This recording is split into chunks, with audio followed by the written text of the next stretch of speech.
जवाब मांगूंगा भी नहीं, क्योंकि आज निर्णय का समय आ चुका है, निर्णय हो चुका है। जिनको अपना मत देना था वो दे चुके हैं। शाम तक रिजल्ट का हम लोग इंतजार कर लें और रिजल्ट हमारे फेवर में होगा। चलिए, तस्वीरें साफ होनी शुरू हो जाएंगी 1-2 घंटे के बाद से ही। हम अपडेट के लिए चलते हैं। हमारे सहयोगी विकास जुड़े हुए हैं सिमडेगा से। विकास, क्या अपडेट है? कौन आगे कौन पीछे?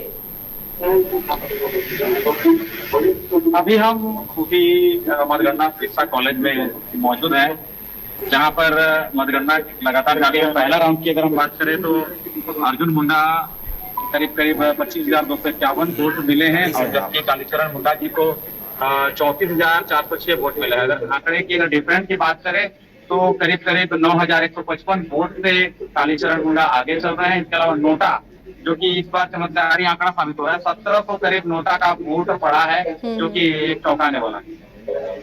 ये जो बढ़त है विकास, तो अलग अलग विधानसभा क्षेत्रों के ईवीएम खुल रहे होंगे अलग अलग राउंड में। ये जो कालीचरण की बढ़त है, क्या जो आने वाले राउंड है, आने वाले टेबल में जब ईवीएम की काउंटिंग होगी तो ये बढ़त बरकरार रहेगी, या फिर ऐसे इलाकों के ईवीएम खुलेंगे जिसमें अर्जुन मुंडा आगे हो जाएंगे? देखिए, जैसा शुरुआती मतदान के बाद से जो रुझान चल रहे हैं, इस प्रकार रुझान चल रहा है कि कालीचरण मुंडा का इस बार जीत निश्चित है, वाकई ऐसा देखने को मिल रहा है। हालांकि पहले राउंड की अगर हम बात करें तो सिमडेगा विधानसभा में करीब 1400 वोटों से अर्जुन मुंडा अभी आगे थे। इसके अलावा खूंटी की बात करें तो 700 वोट से आगे थे। लेकिन जो तमाड़, खरसवां और खूंटी और तोरपा, ये जो 4 जो विधानसभा है, यहाँ से इनको लीड मिल गया और कुल बढ़त जो है 9,000 है। तो जैसे आगे राउंड की बात करें तो जैसा कि तथ्य सामने आ रहा है, इससे लग रहा है कि जो अगला राउंड खुलेगा उसमें भी कालीचरण मुंडा जी आगे रहेंगे। विकास, झापा का भी काफी वर्चस्व है इस पार्टी का खूंटी में। यहाँ से अर्पणा हंस कैंडिडेट हैं। क्या लग रहा है कि वो वोटों को काटती हुई नजर आ रही है, या किसके वोट बैंक में सेंधमारी उन्होंने की है? क्या आंकड़ा उनका मिल पा रहा है? देखिए, झारखंड पार्टी की अगर हम बात करें तो 2014 में केंद्रीय मंत्री मतलब झारखंड सरकार के पूर्व मंत्री हेमंत का चुनाव लड़े थे। 1,17,000 सेकेंड रनर रहे थे, लेकिन ऐसा कोई मैजिक काम नहीं किया। अगर हम बात करें 64,000 वोटों की गिनती करीब हो चुकी है, महज 500 वोट उन्हें मिला है, जिससे साफ जाहिर पता चल सकता है कि जनता ने उन्हें नकार दिया। चलिए, ये तीसरा वाला फैक्टर इस बार काम नहीं आया इस लोकसभा चुनाव में। लग रहा था कि कोई तीसरा फैक्टर बाजी ना मार ले, या त्रिकोणीय मुकाबला तो नजर आया मैदान में, चुनावी मैदान में, लेकिन जब आमने सामने की टक्कर हुई, जब वोटिंग करने के लिए पहुंचे मतदाता, वोट डालने के लिए पहुंचे, और देखिए काउंटिंग जो हो रही है उसमें भी ये साफ दिख रहा है कि कोई तीसरा फैक्टर काम नहीं आया। या तो पब्लिक इस खेमे में या फिर इस खेमे में वोटर्स नजर आ रहे हैं। मतलब कहने का मतलब कुल मिलाकर ये कहें तो कि इस बार का जो जनता है खूंटी, ये पूरे बदलाव के मूड में है और बदलाव दिखना शुरू हो गया है। चलिए अविनेश जी, इस पर रिएक्शन। विकास, लौटेंगे आपके पास। इस पर रिएक्शन। खूंटी देखिए, केंद्रीय मंत्री अर्जुन मुंडा पिछले बार भी सांसद रहे, हालांकि बहुत कम मार्जिन पिछले बार भी था, इस बार पीछे चल रहे हैं। और क्या खूंटी की जनता बदलाव चाह रही है इस बार? नहीं, अर्जुन मुंडा जी बड़े ही कर्मशील व्यक्ति है, और ट्राइबल मिनिस्ट्री में जो काम उन्होंने किया है उसके लिए उनको अवार्ड भी दिया गया है। और मुझे लगता है कि अंततः आप देखेंगे शाम ढलते ढलते अर्जुन मुंडा जी वहाँ लीड करेंगे, क्योंकि अर्जुन मुंडा एक ऐसे लीडर हैं जो काम को, किसी भी योजना को धरातल पर उतारने में बड़े निपुण नेता माने जाते हैं, और खूंटी की जनता इस बात को जानती है। इसलिए मुंडा जी, मुझे नहीं लगता है कि अप डाउन चलेगा अभी, लेकिन शाम ढलते ढलते मुंडा जी अच्छी स्थिति में रहेंगे, जीतेंगे वहां से। गौतम जी, क्या कह रहे हैं? एक तो खुश होने वाली बात आपके लिए कि खूंटी से कालीचरण अभी आगे हैं, तो मैंने तो पहले ही कहा था कि भाई हम लोग मैक्सिमम सीट्स जीत रहे हैं, और मैं अभी भी एकदम स्वस्थ और कॉन्फिडेंट हूं कि भाई हम लोग जीत रहे हैं। हाँ, ये अलग बात है कि पिछले चुनाव में 1400 वोट से हम लोग को हार का सामना करना पड़ा। 3 घंटे बिजली कट गई, उसका परिणाम था। या एक समय मथुरा महतो भी आगे हो गए थे। हमारे साथ हमारे ब्यूरो चीफ मदन है। मदन, गिरिडीह से क्या खबर है? पहले देखिए, मथुरा महतो तीसरी पोजीशन पर थे, सीपी चौधरी पहली पोजीशन पर, जयराम महतो दूसरी पोजीशन पर, लेकिन स्थिति बदली है। एक समय मथुरा महतो आगे हो गए, सीपी चौधरी दूसरी पोजीशन पर पहुंच गए, और जयराम महतो तीसरी पोजीशन पर चले गए थे, लेकिन फिर अभी कुछ अपडेट आया। मदन, क्या अपडेट है? हम ये अपना बोर्ड दिखाकर बताना चाहेंगे कि देखिए अब इंडिया गठबंधन में जो अभी सीट है वो बढ़ते हुए नजर आ रहे हैं। चाईबासा, चतरा, खूंटी, राजमहल, रांची और गोड्डा, ये तमाम सीटें हैं जो कि अभी फिलहाल इंडिया फोल्डर में आ चुका है बढ़त के मामले में। वहीं दूसरी तरफ जो अभी सबसे ज्यादा अपडेट तुरंत आया है उसमें यह है कि गिरिडीह में फिर से एक बार चंद्र प्रकाश चौधरी ने बढ़त बनाई है और मथुरा महतो दूसरे नंबर पर थे, फिर एक बार मथुरा महतो आगे बढ़े थे, फिर तीसरी नंबर पर जो है जयराम आए, लेकिन उलटफेर का दौर जो है फिलहाल जारी है और अभी जो अपडेट है उसमें चंद्र प्रकाश चौधरी ने फिर से एक बार बढ़त बनाई है। तो ये हम कह सकते हैं कि गोड्डा से फिर प्रदीप यादव ने अभी बढ़त बनाई है, रांची से यशस्विनी गोड्डा से प्रदीप यादव आगे हैं, लेकिन वो 240 वोटों से आगे हैं। वहां पर निशिकांत दुबे ने एक बढ़त बना ली थी, लेकिन अब जो है वहां पर प्रदीप यादव 240 वोटों से आगे हैं। रांची में जो है मुझे लगता है कि अब शायद बीजेपी की बढ़त आ गई है। समझने की जरूरत है कि 240 हो या फिर 358 वोट हो, धनबाद की ही हम अगर बात करें, लेकिन मुकाबला दिलचस्प है। ये समझने का दौर है कि अगर आप शुरुआती रुझान में ही अपने प्रतिद्वंदी से अगर 30,000, 35,000, 40,000 जो कि आंकड़े अभी फिलहाल चाईबासा से आ रहे हैं, लगभग 37,000 वोटों से जौवा मांझी जो है वो गीता कोरा से आगे हैं। अगर आप जमशेदपुर की बात करें तो 47,000 वोट से जो है वो आगे हैं। हजारीबाग की बात करें तो बीजेपी के मनीष जायसवाल लगभग 22,000 वोट से आगे हैं। तो ये जो आंकड़े हैं वो फिलहाल इन सीटों पर नहीं दिख रहे हैं। राजमहल की बात करें तो लगभग 10,000 वोटों से लगभग आगे हैं।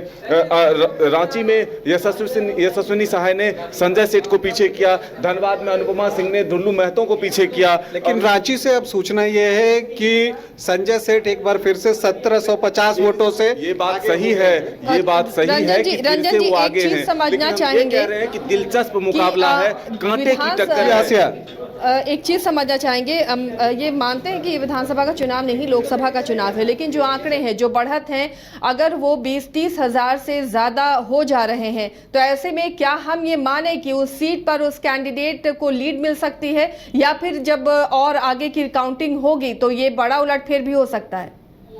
देखिए, ये जो लोकसभा का चुनाव होता है, चूंकि इसमें ऑलमोस्ट जगहों पर आप देखेंगे कि 6 विधानसभा जो है वो इंक्लूडेड रहते हैं, तो कई बार जो अगर इतिहास है उसको आप देखें तो कई बार 25-30 हजार वोट से भी पीछे होने के बावजूद जो पीछे होने वाला प्रत्याशी है वो चुनाव जीता है। इसलिए किसी निष्कर्ष पर पहुंच जाना जो है, मुझे लगता है कि जब तक अंतिम वोट की गिनती नहीं हो जाए तब तक नहीं पहुंचना चाहिए, और कम से कम आधी गिनती जब तक नहीं हो जाए तब तक तो बिल्कुल ही नहीं पहुंचना चाहिए, क्योंकि ये उलटफेर का दौर जो है वो चलता रहेगा। देखिए, गिरिडीह की ही बात करूं, वहां पर 8-10 हजार वोटों से सीपी चौधरी आगे चले गए थे और फिर वो पीछे भी हो गए।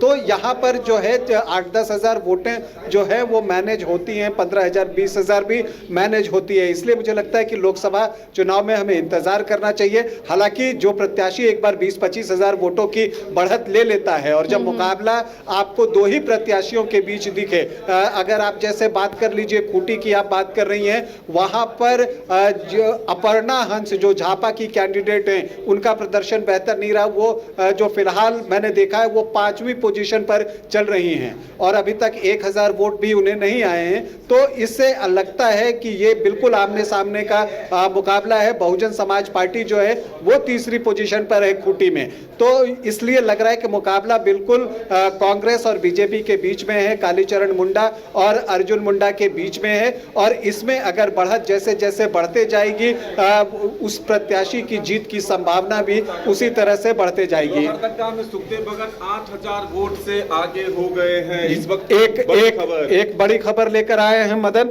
आप खबर दीजिए, मैं लिख देता हूं। ये खबर है आपको लोहरदगा से। लोहरदगा से इस वक्त की बड़ी खबर आ रही है कि अब लगभग 8,000 वोटों से सुखदेव भगत जो कि कांग्रेस के उम्मीदवार हैं वो आगे चल रहे हैं। तो फिलहाल लगातार उलटफेर का दौर जारी था। पहले समीर उरांव आगे थे, फिर सुखदेव भगत आगे हुए, फिर समीर उरांव आगे हुए, और इस वक्त की जो बड़ी खबर है वो अब फिर से एक बार देखिए खूंटी से भी इस वक्त की बड़ी खबर आ रही है। दूसरे राउंड में कालीचरण मुंडा जो कि खूंटी से हैं, बीजेपी के उम्मीदवार अर्जुन मुंडा है, वहां पर लगभग 21,000 वोटों से आगे चल रहे हैं। तो ये उलटफेर का दौर जो है, हमने इसीलिए कहा था अपने सहयोगी रंजन से कि इस वक्त जो दौर चल रहा है वो काफी दिलचस्प मुकाबला का दौर है, क्योंकि जो वोटों के अंतर हैं, जो मतों के अंतर हैं, वो काफी बदलते हुए नजर आ रहे हैं। पल पल में तस्वीरें बदल रही है। कभी हमारे इंडिया फोल्डर में विधानसभा सीटों की संख्या जो है बढ़ जा रही है, और कभी जो है एनडीए फोल्डर में बढ़ जा रही है। तो धीरे धीरे एनडीए फोल्डर में सीटों की संख्या जो है वो घटती हुई नजर आ रही है, और इंडिया फोल्डर में जो है सीटों की संख्या बढ़ती हुई नजर आ रही है। तो क्या यही आंकड़े रहेंगे, या फिर थोड़ी देर बाद जब राउंड बदलेंगे, जो गिनती के दौर बदलेंगे, तो क्या ये जो संख्या है वो भी बदलेंगे, इसका इंतजार है। लेकिन इस वक्त जो तस्वीर आ रही है वो लोहरदगा से सुखदेव भगत 8,000 मतों से लगभग आगे चल रहे हैं। गिरिडीह से फिर से एक बार चंद्र प्रकाश चौधरी ने बढ़त बनाई है, और फिर अगर हम बात करें खूंटी से तो कालीचरण मुंडा ने बढ़त बनाई है। तो ये तस्वीरें फिलहाल आप इस बोर्ड पे जो देख रहे हैं वो इंडिया फोल्डर में लोकसभा सीटों की संख्या जो है बढ़ती हुई नजर आ रही है। क्या यही आंकड़े रहेंगे या फिर बदलाव होंगे, इसके पल पल के अपडेट के साथ हम अपने दर्शकों तक जरूर मदन थोड़ा वो बोर्ड को जूम करने बोलिए कैमरामैन को, ताकि वो आंकड़े हमारे दर्शक भी देख सकें कि फिलहाल किसके फोल्डर में कितनी सीटों में बढ़त नजर आ रही है। और वो लगातार हम अपने दर्शकों को दिखाते भी रहेंगे। लेकिन हमारे साथ कुछ मेहमान भी हैं जुड़े हुए। अविनेश जी हमारे साथ अब नहीं है, लेकिन कांग्रेस से गौतम उपाध्याय और आजसू से गौतम सिंह जी दोनों हैं। ये जो आंकड़े हैं गौतम उपाध्याय जी, ये जो आंकड़े हैं अभी जो आ रहे हैं, तो इंडिया गठबंधन को थोड़ी राहत देने वाले हैं। लेकिन देखिए बार बार हम कह रहे हैं बहुत शुरुआती आंकड़े हैं, और जैसे 2 बजे तक का हमें इंतजार करना पड़ेगा, तब तस्वीरें कुछ हद तक साफ होती हुई नजर आएंगी। लेकिन आंकड़े फिलहाल तो आपको खुश करने के लिए काफी हैं। देखिए, ये आंकड़े खुश करने वाले नहीं है, यही कंटिन्यू रहेगा और आगे तक चलेगा। ये बिल्कुल सही बात है कि ये बहुत अर्ली स्टेज है किसी भी चीज को डिसाइड कर देना या अनाउंस कर देना, ये मैं भी मानता हूं। क्योंकि अभी पर्टिकुलर एक विधानसभा 2 विधानसभा के ही काउंटिंग्स चल रहे हैं, और उसमें जीत हार आगे पीछे ये उलटफेर चलता रहेगा। आने वाला समय जो है वो मतलब 2 से 3 बजे तक का जो समय होगा वही निर्णय लेगा कि क्या है। और हम लोग फिर से बता रहे हैं कि मैक्सिमम सीट्स इस बार इंडिया गठबंधन को मिलेगी। गौतम जी आप क्या कहेंगे? देखिए, आप पूर्व के रुझानों को देखेंगे, 2019 के लोकसभा चुनाव को भी देखेंगे, तो सिंहभूम, खूंटी और लोहरदगा जैसी सीटों पे कांटे की टक्कर रही थी। वहां भी बहुत कम मार्जिन से निर्णय हुआ था, लेकिन अंततः निर्णय जो था वो एनडीए के पक्ष में आया था। इस बार भी आप देखेंगे तो कमोबेश वही स्थिति आपको आपके रुझानों में या जो मतगणना चल रही है उसमें वो दिखेगा। तो मेरा मानना है कि जैसा आप बता भी रहे हैं कि कांटे की टक्कर है, अच्छी बात है। हर जो चुनाव लड़ने वाले प्रतिनिधि होते हैं, जो नेता होते हैं, उनका एक वर्ग विशेष पे एक आधिपत्य रहता है, और कई क्षेत्रों में क्षेत्रवार इसको देखेंगे तो अलग अलग विधानसभाओं में उनकी पकड़ अपने अपने स्तर पे होती है। अभी आने वाले 2 ही राउंड का मतगणना हुआ है। जैसे जैसे मतगणना आगे बढ़ेगी चीजें और स्पष्ट होती जाएंगी, और हम अभी भी आश्वस्त हैं कि आपकी एक सीट गिरिडीह फंसती हुई नजर आ रही है, बार बार आंकड़े वहां तब्दील हो रहे हैं। देखिए, मैंने फिर से कहा कि जब मतगणना चलती है तो क्षेत्रवार जब मतगणना होती है तो वहां पे व्यक्ति विशेष और संगठन विशेष का एक पकड़ और एक उसका आधिपत्य रहता है। उससे हम चिंतित होने वाले नहीं हैं। अधिक जो जन कल्याणकारी योजनाएं और जो चंद्र प्रकाश चौधरी जी जैसे 5 वर्षों तक उस क्षेत्र में रहे हैं, मुझे लगता है कि जब से मतगणना स्टार्ट हुई है, जैसे आपके मीडिया बंधु के भाई बता रहे थे कि एक ही बार, वो भी एक बहुत ही कम वोट से वो पीछे हुए और लगातार आगे चल रहे हैं। तो हम अपनी जीत के प्रति आश्वस्त हैं। इसके लिए हमारे मन में कहीं से भी कोई शंका नहीं है। चलिए, तो बिहार का रुख करते हैं। हमारे सहयोगी अविनाश भी वहां से जुड़े हुए हैं। अविनाश, 3 सीटें काफी दिलचस्प अभी फिलहाल नजर आ रही। देखिए, सारण से खबर मिल रही है राजीव प्रताप रूडी 1918 वोटों से आगे चल रहे हैं। पूर्णिया की क्या स्थिति है, पाटलिपुत्रा की क्या स्थिति है? इन सीटों पर सबकी नजर टिकी हुई है। जी बिल्कुल ठीक कहा आशा आपने, क्योंकि पाटलिपुत्रा, पूर्णिया और सारण और एक और सीट है जो पटना साहिब, ये सभी सीटों पर काफी सबकी निगाहें बनी हुई थी। और देखिए, राजीव प्रताप रूडी जो है वो लीड कर रहे हैं सारण से, और उनकी ऑपोजिशन में जो लालू प्रसाद यादव की बेटी है डॉक्टर रोहिणी आचार्य, इस बार वो खड़ी थी। हालांकि कहा जा रहा था कि काफी लड़ाई जो है टक्कर की होगी, लेकिन कहीं न कहीं सारण में राजीव प्रताप रूडी, क्योंकि इससे पहले भी 2 बार वहां से वो सांसद रह चुके हैं और इस बार भी वो लीड कर रहे हैं। पप्पू यादव इंडिपेंडेंट चुनाव लड़े पूर्णिया से इस बार, और वो कहीं न कहीं निर्दलीय लड़ते हुए भी आगे हैं।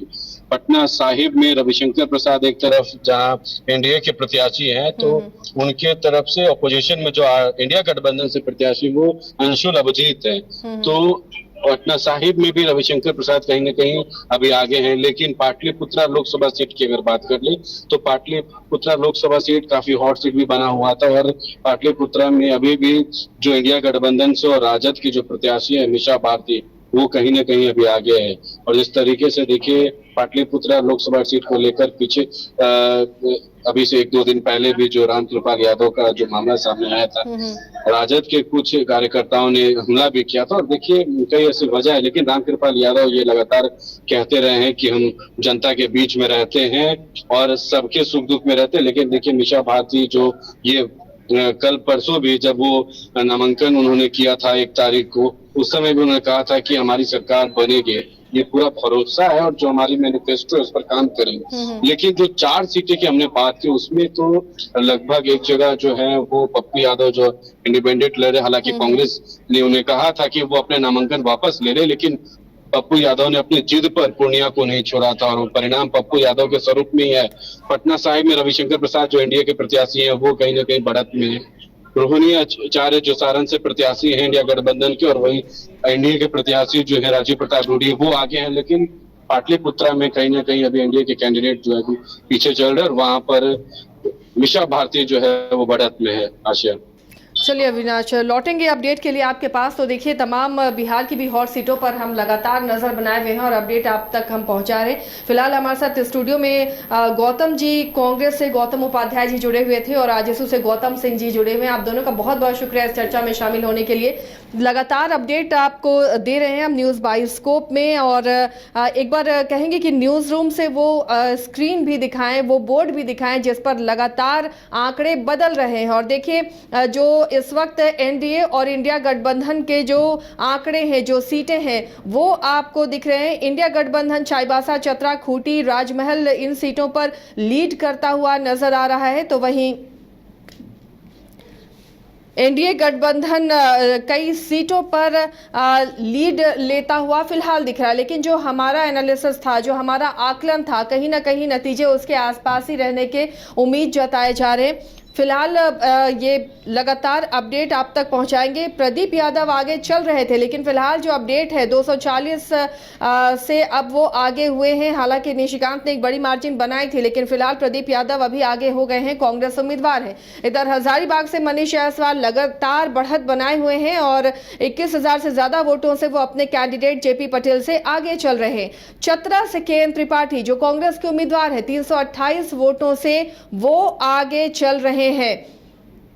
धनबाद से ढुल्लू महतो 9,115 वोटों से आगे चल रहे हैं। हालांकि यहां पर कांग्रेस की कैंडिडेट अनुपमा सिंह ने भी बढ़त बनाई थी। तो ऐसे राउंड दर राउंड एक एक आंकड़े आते जाएंगे और कौन आगे कौन पीछे ये आप तक हम अपडेट पहुंचाते जाएंगे। दुमका से नलिन सोरेन ने जहां बढ़त बनाई थी, अब वो आंकड़ा बदल गया है। अब सीता सोरेन यहां से आगे बढ़ती हुई नजर आ रही है, लीड लेती हुई नजर आ रही है। गोड्डा में भी कांग्रेस से प्रदीप यादव आगे बढ़ते हुए नजर आ रहे हैं। और लोहरदगा जहां पर ट्रायंगुलर फाइट और बहुत दिलचस्प फाइट नजर आ रही थी, चमरा लिंडा के खड़े हो जाने से वहां पर सुखदेव भगत जो कांग्रेस के उम्मीदवार हैं 8,000 वोटों से फिलहाल वो लोहरदगा में आगे बढ़ते हुए नजर आ रहे हैं। लेकिन ये लोकसभा का चुनाव है, तो अभी जैसे जैसे अलग अलग राउंड में काउंटिंग होगी, अलग अलग इलाकों के ईवीएम खुलेंगे, तो ये आंकड़े बहुत ऊपर नीचे होंगे, फ्लैक्चुएट होते रहेंगे।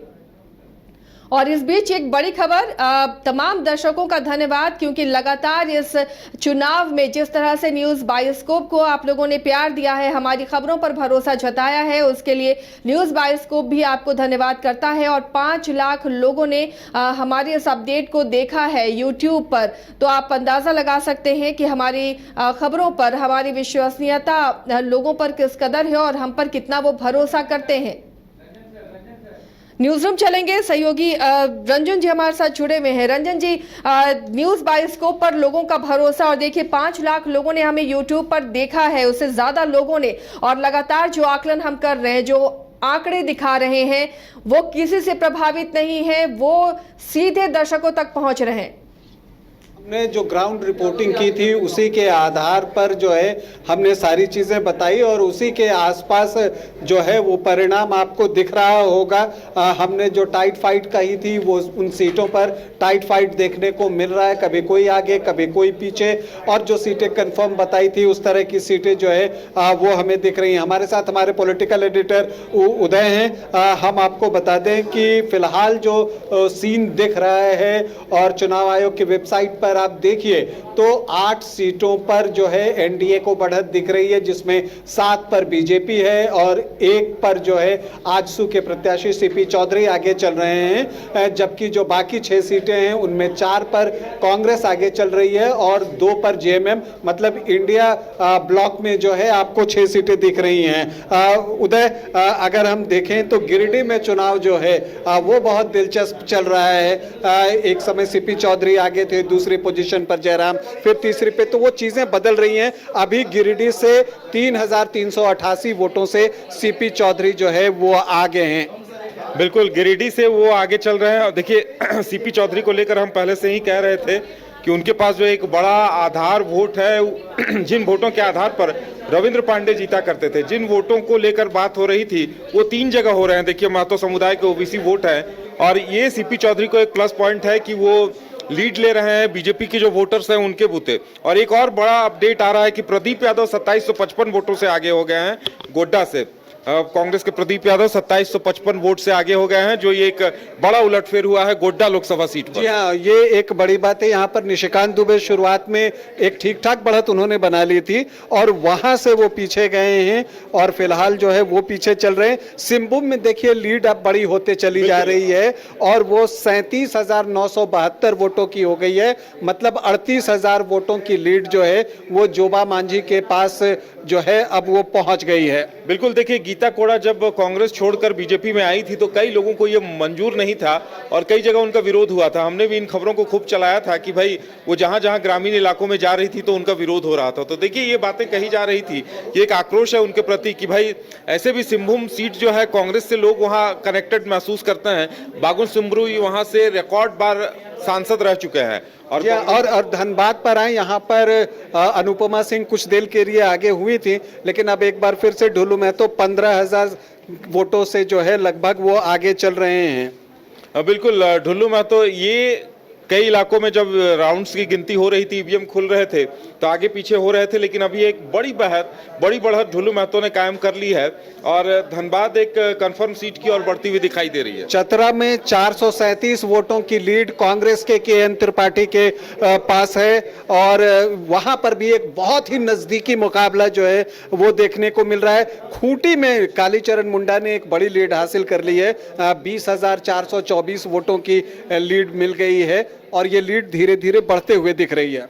बिल्कुल, खूंटी में हम पहले से ही आकलन कर रहे थे कि खूंटी में बहुत टाइट फाइट है, लेकिन अब मुकाबला लगभग एक तरफा होता दिखाई दे रहा है, क्योंकि 5वें-6ठे राउंड की गिनती पूरी हुई है, अभी कई राउंड की गिनती बाकी है और खूंटी में 16 ही राउंड हैं। बहुत जल्दी वहां की मतगणना खत्म हो जाएगी और एक निर्णायक बढ़त की ओर कालीचरण मुंडा बढ़ते हुए दिखाई दे रहे हैं। हजारीबाग में भी एक तरफ मुकाबला चल रहा है, 21,150 वोटों से मनीष जायसवाल जो है बीजेपी के प्रत्याशी वो आगे चल रहे हैं, और कोडरमा में अन्नपूर्णा देवी 12,447 वोटों से आगे चल रही हैं। राजमहल में जेएमएम को बढ़त है, और वो बढ़त जो है अब बढ़ते हुए दिख रही है 13,776 वोटों की।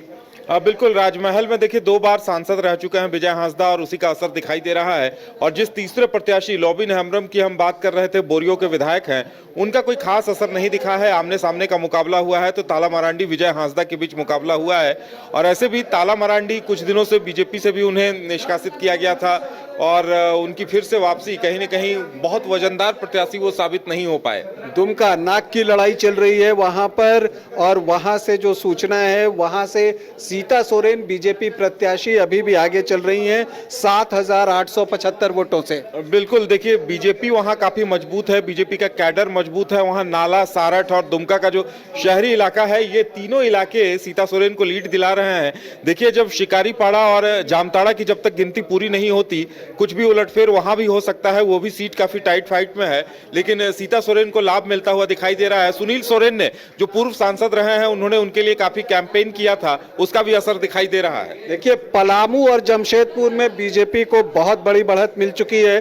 पलामू में 51,474 वोटों से बीडी राम जो हैं वो आगे चल रहे हैं, तो जमशेदपुर से विद्युत बरण महतो की बढ़त अब लगभग 69,000 वोटों की हो गई है। बिल्कुल, विद्युत वरण महतो एक बड़ी जीत की ओर बढ़ रहे हैं, और हम लगातार ये बात कह रहे थे कि देखिए उनके साथ दो समीकरण हो जाते हैं। एक तो शहरी वोटर जो बीजेपी के वोटर हैं उनका वोट मिलता है, और महतो समुदाय गोलबंद होकर उन्हें वोट करता है। और हम कह ही रहे थे ये बात कि देखिए महतो वोटर्स वहां पे हैं जो गोलबंद होकर विद्युत वरण के साथ हैं, और वही दिखाई दे रहा है। लगभग 80,000 की लीड उन्होंने हासिल कर ली है।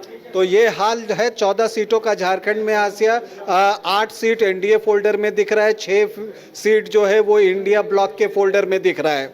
चलिए, बहुत शुरुआती रुझान है और 1:30-2 बजे के आसपास तस्वीरें कुछ साफ होती हुई नजर आएंगी, और जो लीड रहेगी वो फिर ये माना जा सकता है कि वो लीड अब विनिंग में कैंडिडेट तब्दील होंगी। फिलहाल बिहार का रुख करेंगे। हमारे साथ बिहार संपादक एसके राजीव भी जुड़े हुए हैं। राजीव, लगातार अब जो रुझान आ रहे हैं वो जो मायूसी की तस्वीरें आरजेडी ऑफिस से विवेक ने दिखाई हैं, अविनाश जिस तरह से बता रहे हैं बढ़त जिन सीटों पर नजर आ रही है, क्या लग रहा है जो आंकड़े हम लगातार आकलन कर रहे थे उसी के आसपास नतीजे होंगे?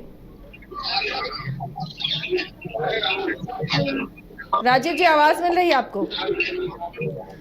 चलिए, लगता है उन तक आवाज नहीं पहुंच रही है। नीरज भी हमारे साथ जुड़े हुए हैं। नीरज, क्या अपडेट है अभी फिलहाल आपके पास?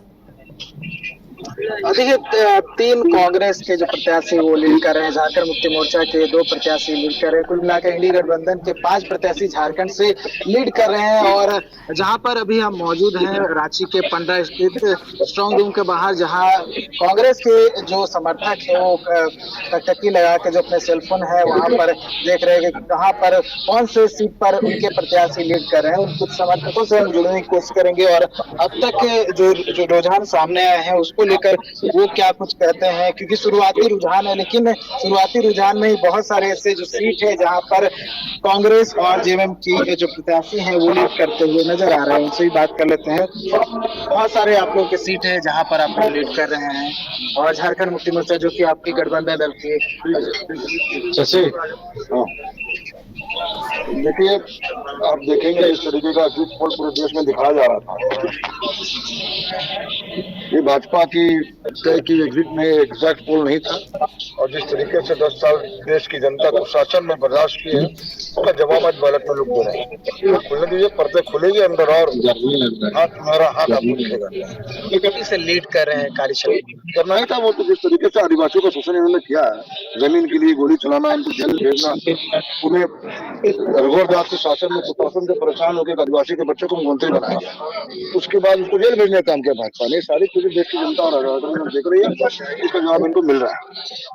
चाईबासा का भी कुछ इसी तरह का देखने को मिल रहा है। तो झारखंड की जनता सही रास्ता दिखाई देती है। अब लास्ट 2-3 चुनाव याद करें, जो लोग भाग के पाला बदले, जनादेश को धोखा देने का काम किया, जनता को धोखा देने का काम किया, उनको जनता जमीन पर धराशायी कर ही रही है। चतरा में ये माना जा रहा था कि बीजेपी लीड कर रही है, लेकिन चतरा में भी कांग्रेस लीड कर रहा है। जीतेंगे, आगे पीछे हो सकता है, लेकिन अंत आप देखिएगा हमारा वहाँ प्रत्याशी केंद्रीय पार्टी भी निकल कर रांची में आप लोग पीछे हैं, संजय सेठ आगे निकल हुई है, गिनती शुरू हुई है। कितना चरण, पहले चरण का अधिकारी आपके पास, ये बहुत चरण बाकी अन्य सीट जो है जहाँ पे लीड कर रहे हैं आप लोग, यहाँ पे बोल, मैं तो बोल ही रहा हूँ, आपको बोल रहा हूँ, खुलेगा और परत और सुनहरा हाथ आपको दिखेगा। कांग्रेस और कांग्रेस आ रही है देश में। क्या कहेंगे अभी तक के रुझान को लेकर? अभी तक जो रुझान देखने को मिल रहे हैं उसमें कांग्रेस 5 मिला के गठबंधन के जो प्रत्याशी है 5 सीटों पर लीड करते हुए नजर आ रहे हैं। 5 से बढ़ के 7 होने वाली है, 8 भी हो जाएगी। अभी स्टार्टिंग ट्रेंड में 4-5 दिखा रहे हैं, लेकिन 8 हो गए कम से कम। रांची का क्या कहेंगे? रांची में क्योंकि हम जीतने के लिए बैठे हैं यहाँ पे, जीत के जाएंगे रांची से। किसका? तो पीछे चल रहे हैं। स्टार्टिंग में हम भी बीच में आगे चल रहे थे, सेकंड राउंड में हम आगे थे, फर्स्ट राउंड में वो आगे थे, आगे भी चलते रहेगा। 20 राउंड का भी है। ऊटी में लीड कर रहे हैं आप लोग। ऊटी में तो अच्छा लीड कर रहे हैं, जो जीत रही है 40,000 वोटों से भी आगे चल रही है। तो कहाँ उम्मीद है आप लोगों की सीट जो है वहाँ पे जीत हासिल होगी? खूंटी जीत रहे हैं, लोहरदगा जीतेंगे, चतरा का वही हाल है, रांची वही है। अब वो जहाँ चलिए नीरज लौटेंगे आपके पास, फिर आप रिएक्शन भी लीजिए समर्थकों का। करिश्मा भी हमारे साथ जुड़ी हुई है। करिश्मा, क्या अपडेट है अभी आपके पास?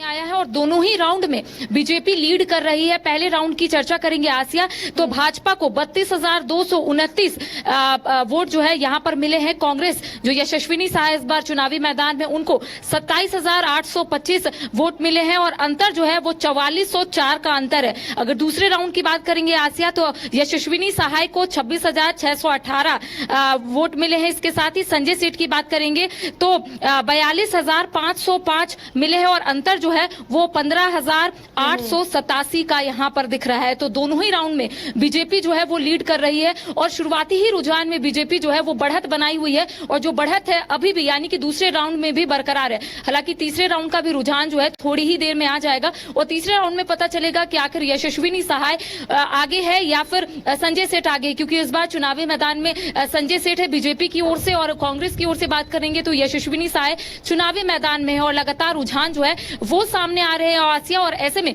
बीजेपी जो है लगातार बढ़त बनाती हुई नजर आ रही है, क्योंकि अगर हम बात करेंगे कांग्रेस की तो कांग्रेस की ओर से इससे पहले यानी कि 2019 में सुबोध कांत सहाय जो यशस्विनी सहाय के पिता है वो चुनावी मैदान में थे और ऑपोजिट में यानी कि बीजेपी की ओर से 2019 में संजय सेठ ही थे। हालांकि संजय सेठ ने 2.25 लाख वोट